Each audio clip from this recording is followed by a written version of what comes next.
Day for you and the team. We'll get to Lando in a second, but what about Oscar? That's a great performance, isn't it? After a slow start, I think it's a steady start, I think it's fair to say, but to be on the front row of the grid's a great result. You mean steady start to the weekend? To the weekend. Yeah. Well, yeah, this is a track at which you'd rather build up gradually because it can be very costly if you make a small mistake. So I think it's good from Oscar's side that he put all the performance together where he counted.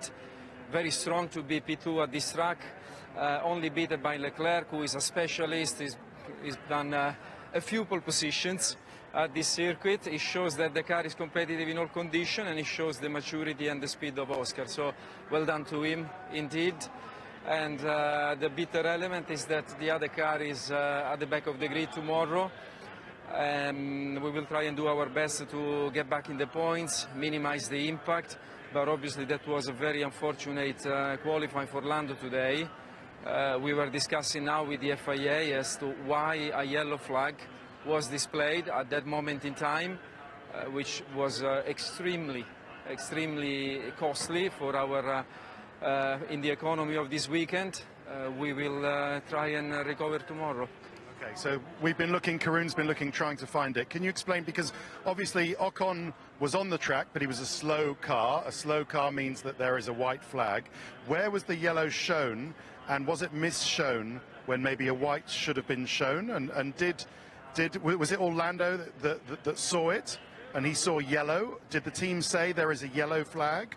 The team didn't say it because it was displayed last minute, and we check right now in our tools, and it is actually displayed as a yellow.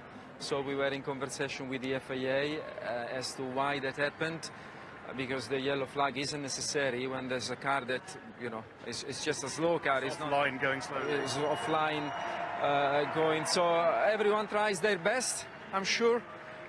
This time there was a situation which ideally, and I think by the regulation, shouldn't have happened.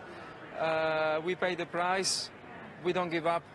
Like I say, everyone trying their best. We acknowledge that, we move on, and we will do our best tomorrow to go and get some good points. Yeah, I mean, it wouldn't have made a difference had you gone out on new tyres on that last run. The flag would still have been there. Well, but it was the fact that the first run wasn't quick enough that put Lando in that position, I suppose. Well, definitely today in Q1 it looked like the track had a lot of improvement. So apart from a few drivers, the first run wasn't necessarily sufficient, unlike some other cases.